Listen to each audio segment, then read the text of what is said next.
welcome to speak about transformation in industry, and the water industry in particular, Tim Waterhouse.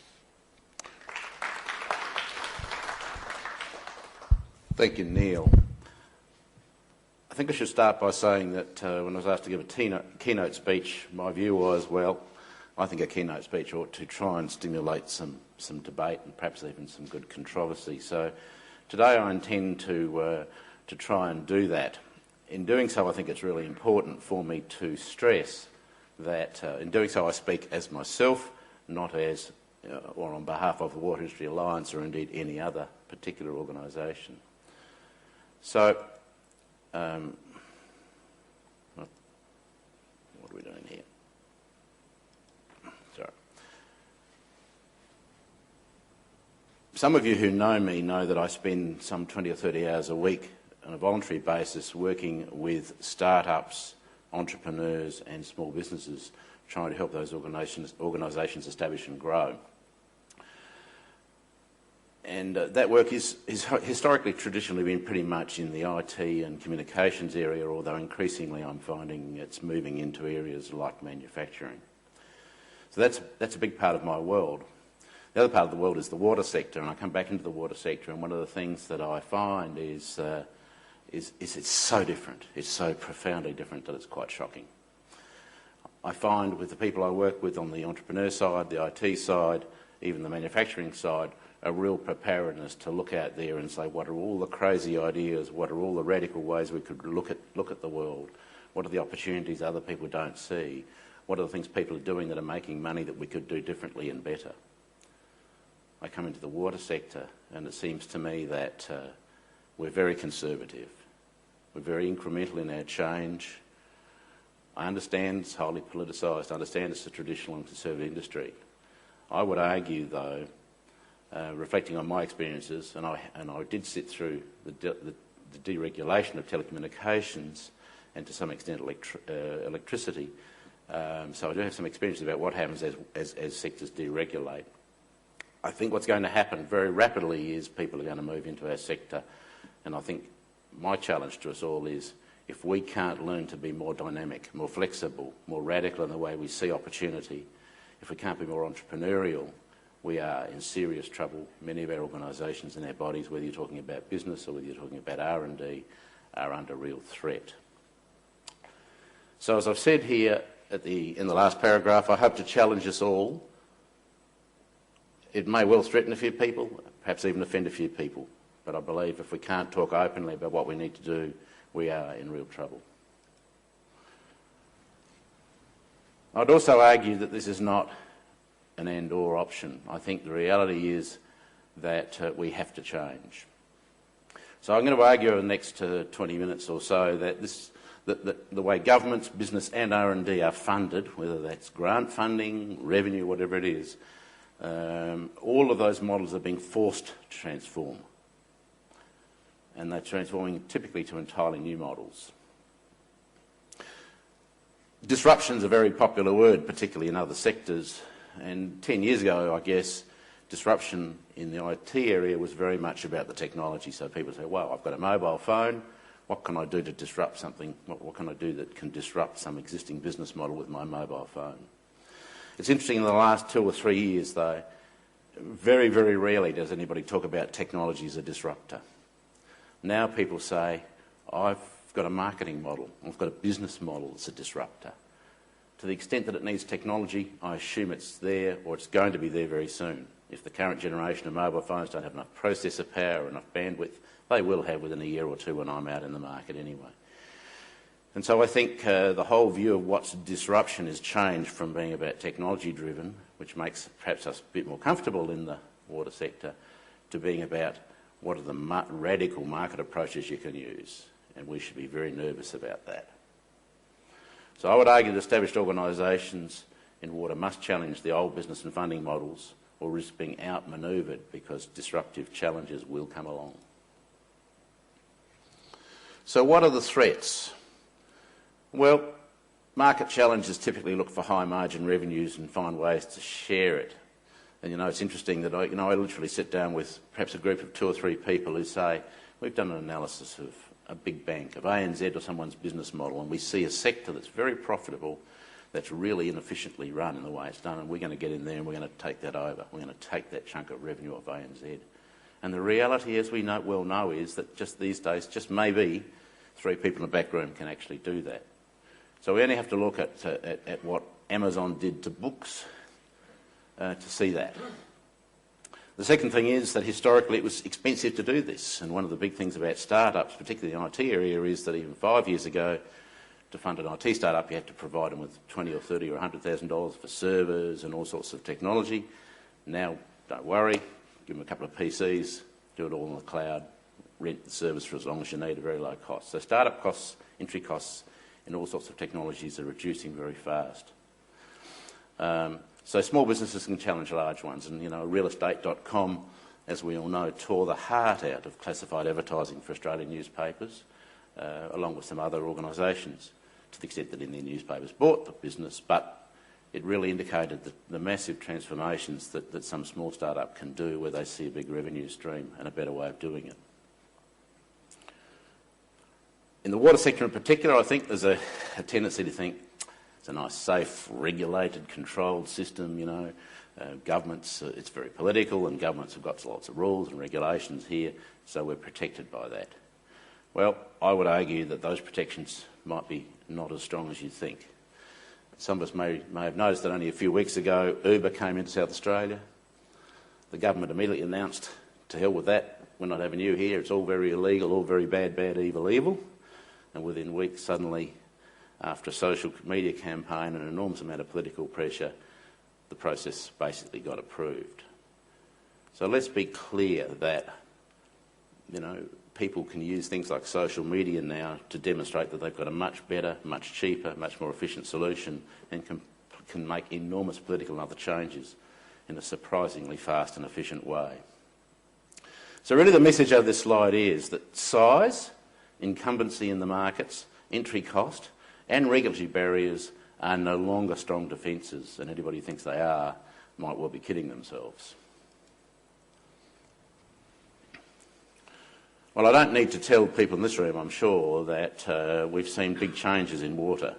I joined Centec as Managing Director selling soil moisture sensors in the year 2000, and I can tell you in 2000 we could not sell soil moisture sensors on the basis of saving water, because most people had plenty of water, didn't consider it at a real cost, didn't care. So 15 years later, we've seen a situation where everybody's very concerned about conservation of water. So Centec had to establish that business selling soil moisture sensors, by the way, on the basis of getting better crop yields or better crop qualities, and not on the basis of saving water. We actually migrated through a period where the next big driver was actually energy use rather than water use, and now it's become both water and energy, although recent changes may mean energy costs are less of an issue and water is really at the top of the pile. So we've really seen a situation where water's gone in most places from little or no value to a lot of value, where it's been typically an inadequate supply to being shortages.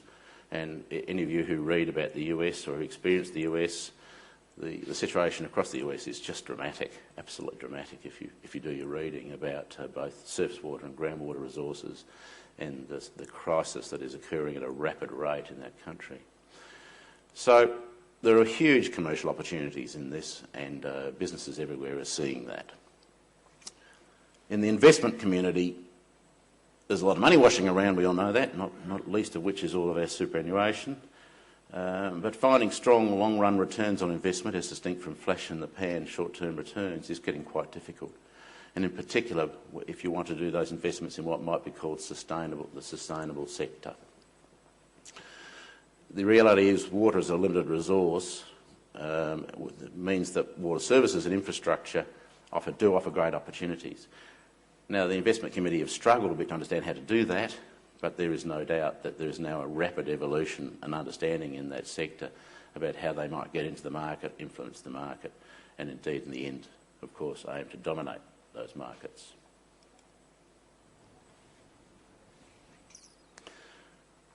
So, what's happened along the way? Well, traditional businesses, and by this I do mean businesses or indeed utilities, have used this time to build massive market strength and profitability. Now, the thing about that is that goes back to my earlier comments where That means that people out there, irrespective of whether they're an analyst in a merchant bank or whether they're three people in a startup program somewhere, are looking at those numbers and saying, gee, I wouldn't mind a cut of some of that massive revenue or that massive profitability. So the reality is you cannot have the sorts of profitability that, for example, let's say water has, and not expect in the long run that people are going to try and target your revenue and your profit. It's just inevitable. It doesn't matter, again, what defences you think you have. Along the way, of course, we're seeing public reactions to rapid rises in rapid rises in cost, and often enforced restrictions are escalating some of the aggravation. So what I see is, as cost rises, people are increasingly saying, so what are my alternatives? And one set of alternatives is to become independent or more independent of commercial water supplies, for example. The other way, of course, is to say, well, you know, is it right that it's a monopoly serving me or a paramonopoly serving me, and can I find other ways to change the way things operate? Meanwhile, in another sector, and we've seen it very much in federal politics and in state politics, and if you look at Europe universally, you can see the same problem. Governments globally are struggling to fund basic services such as education and health. No question about that. It's not a surprise, and it would be not a surprise to anybody in this room, that government-funded R&D is a lesser priority. And so we've all seen the challenge of funding for R&D decreasing. You know, the impacts on CSIRO and other things are quite evident to us, and I guess equally true locally. I hate to say it, I just don't see this getting any better. Governments are struggling to find new revenue sources. The costs of these essential services is rising. They will deliver them first. So the research sector, the grants sector, if you like, generally, is going to be arguing over what will be probably a smaller and smaller pool, not a larger and larger pool. So there's the exciting news. My final point, and I travel a lot and have travelled a lot with Centec and otherwise, one of the things I find is what I call a global greed for water knowledge. Everybody you talk to, if you go somewhere, whether professionally or even on holidays, if you say, you know, you work in the water industry, start hammering you with questions about everything from, you know, who owns the water, you know, can you actually trade it, through to how do you use it efficiently, you know, how do you deal with supply issues, urban issues, how do you deal with quality issues, and quality in particular, as we all know, is a massive global issue. So I just think we continuously underestimate the massive growing fascination and demand and need for water knowledge. Well, as I said, I sat through from the inside watching telecommunications deregulate and to a lesser extent electrical supply systems. And I guess one of the things that I saw was that defensive strategies by incumbents is pretty typically the response. Oh, wow, you know, it's starting to get deregulated. How can we defend the empire? How can we defend the revenue streams? How can we defend what we've had for a long time? And of course, if you're the incumbent and you're starting with 100% or close to 100% market share, it is very easy to make it incredibly difficult for third parties to come and impact on you, even if legally and technically there can be competition. And, you know, frankly, we sat in Telstra and played lots of games to make it really hard for other people to come and play in our patch, make it slow and agonising and tough. And we got very good at it. The problem is that organisations that get very good at defending themselves are very unlikely to be very good at asking themselves, what's the alternative business model? How can we innovate? How can we compete? Finally, when competition does come and does hit us hard, are we really ready to compete with that? Do we have the skills? Do we have the knowledge? Do we have the way of thinking, if you like, the organisational culture to adapt and survive? And my experience is you typically don't. It's very hard to have an organisation where part of it is very good at thinking big, thinking expansive, and the other part's thinking about how do we defend the empire. One of my frustrations at the time in Telstra, and it would be now translated into the water industry, was that if you think out, if you took the view, okay, the world's changing, competition's changing, how can we optimise our position, how can we compete better rather than how we defend the empire, I think you can actually make a much better transition.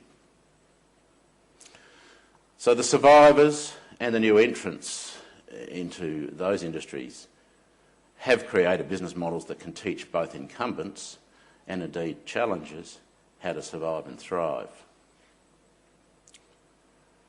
So the challenge for those organisations, for existing organisations, is to revisit strategy by challenging long accepted beliefs and expectations.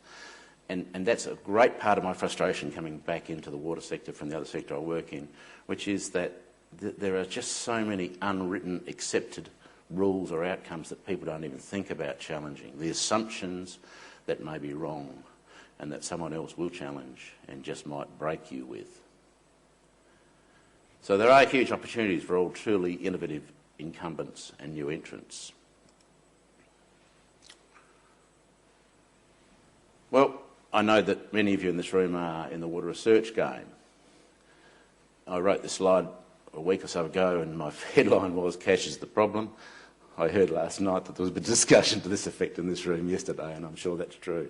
And it is cash is the problem. Let's be very clear about that. But my question is that because we look at strained local resources and not global opportunities? Now, 10 years ago when I worked with companies, they would typically tell me, I've got a product idea, we'll start in South Australia, and when we've made some money here, then we'll go global and that'll be the cream. I never hear anybody say that to me anymore. The assumption always is you're going to be global. Now, you may go global incrementally, but the assumption is always you're going to go global. So one of my challenges to all of us in this room is how often do we constrain our thinking to thinking the business we're in is local, not global? And it's interesting in research, I think, that most people in research have fantastic international and national networks of researchers. But do we really search out or think about what are the global opportunities, for example, for funding research?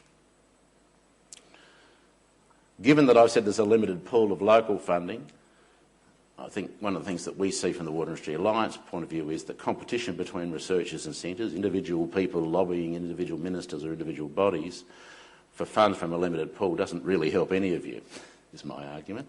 I think that if you can't take an industry perspective, then I think you're going to be in greater trouble. But what we know is there's a huge global appetite for knowledge and practical solutions to massive problems. Global needs can be met by research pretty well anywhere, in most cases. That's both a threat and an opportunity. There's nothing stopping us competing for global research opportunities, but if we don't, then someone else will do it or will establish a centre to do it. This group in this room might believe they understand all of the water research capabilities in South Australia, but very few others do.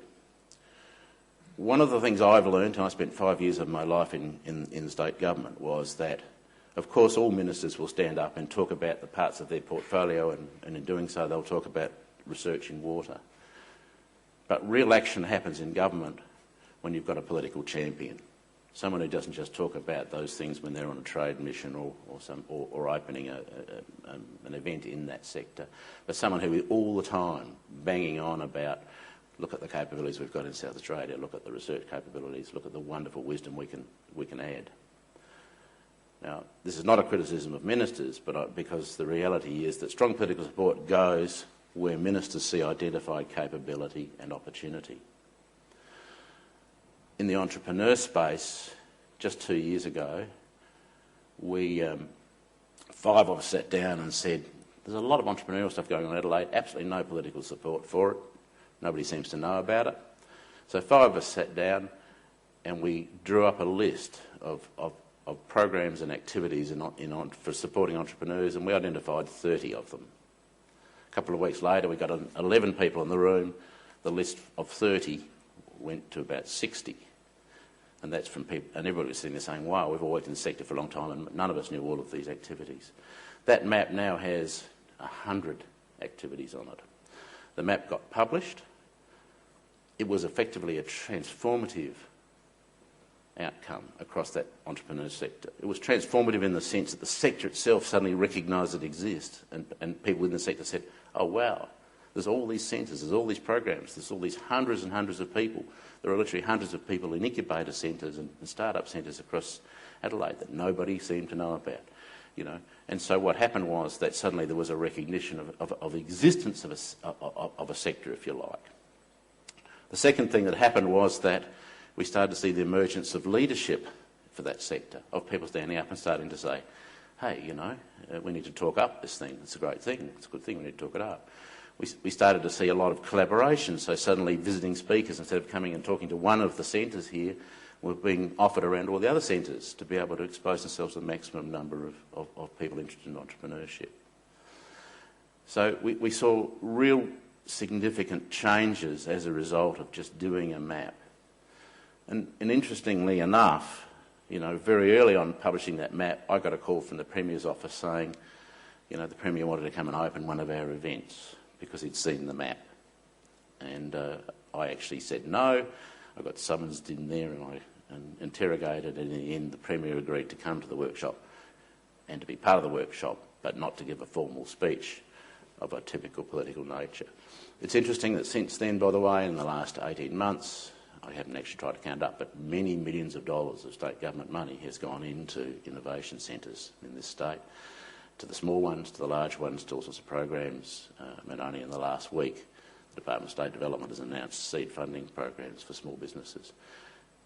It is as a direct result of politicians realising that there's a whole lot of people, a whole lot of activity in the sector, and that it has potential.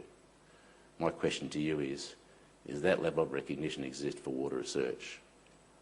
I'd like to think it does, but I'm not certain. But you can do it. In the entrepreneur space, I guess we like to talk about mad or crazy ideas because it's almost saying don't self-censor yourself. So I've already said, I think that, you know, one of the things we need to think about doing is describing and mapping the collective resources and capabilities of the research sector. We need to grow political support, and you can have a plan to do that and achieve it, just like I've talked about for the entrepreneur space. We do need to look to match them to real international needs and to market our advantages. I know yesterday Andy Roberts from the Alliance talked about the clusters, about MARHUB and water. They're examples of the second generation of clustering. I actually went off in 1993 to look at clustering in California and brought it back here for water and IT. But at that time we used a cluster for industry. Now we're clustering around markets, so this is the second generation thing. I think, you know, the Water Industry Alliance is certainly happy to continue. We do work a bit with and continue to work with the research centre and bring across the experiences, the learning and if you like, the techniques we think we have for strengthening your reputation, your recognition, and in the end your support. So there are plenty of mad ideas, and last night I generated a few more before we started drinking the wine, and even more after the wine. But just as a few, for several years, for some years I've been banging on about SA Water, and why doesn't SA Water allow retailers to just sell its delivered metered water?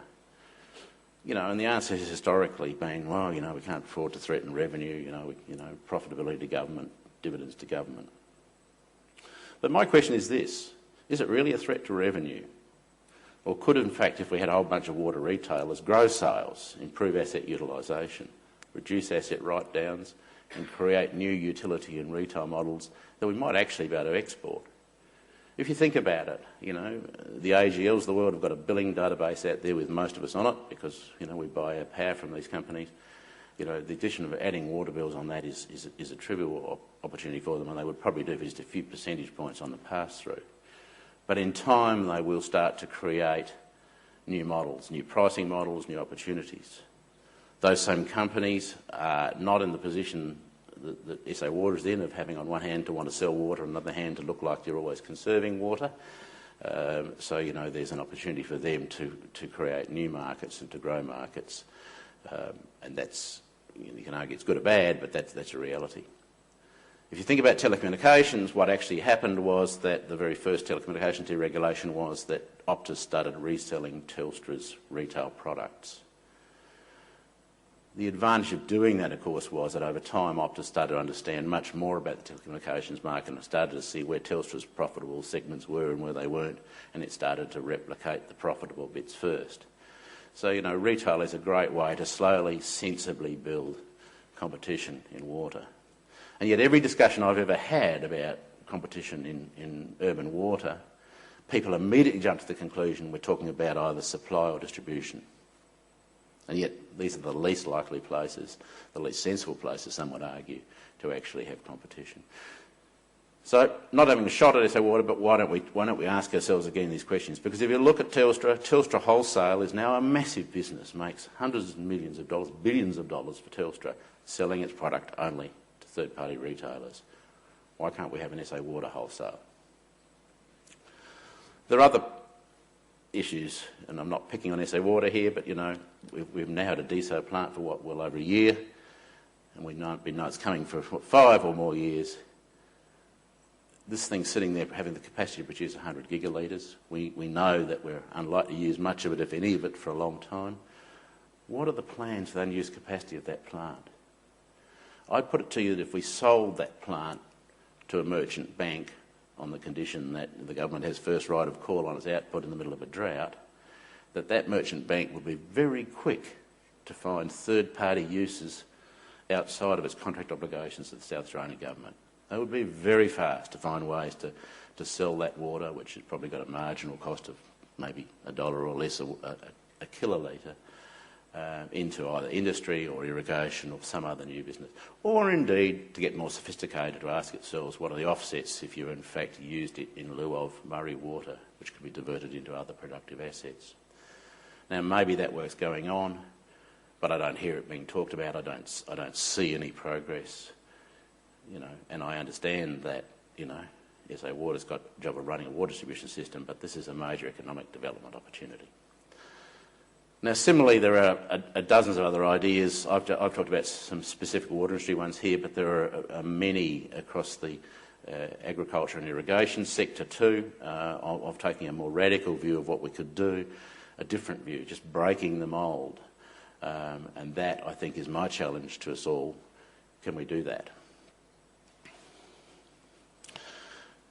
Okay, so my challenge is, we know that South Australia and Australia in reality face great economic challenges that will not be solved by conventional ideas and traditional industries. The Premier has recently called for bold steps to differentiate South Australia and grow a new economy. And it's very interesting, isn't it, that's quite an interesting change in political strategy.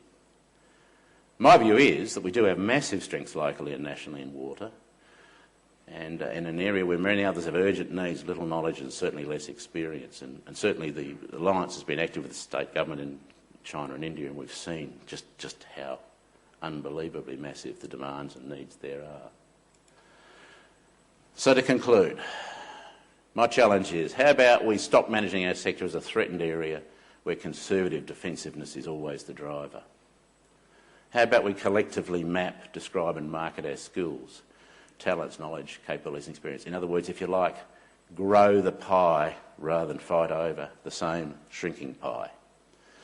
How about we globalise our thinking always, whether it's about business or whether it's about R&D? You know, and I mean globalise in the sense of looking at who are the funders, who are the clients. And for everybody, whether they're a business, a not-for-profit or a research centre, challenge every threat, every current defensive business model as to whether there is a different, commercially successful, innovative, globally marketable and hopefully franchisable way to make our water businesses, including R&D and our utilities. I believe there are. We can't do it on our own though. We all need to decide the time has come to be aggressive about change. Thank you.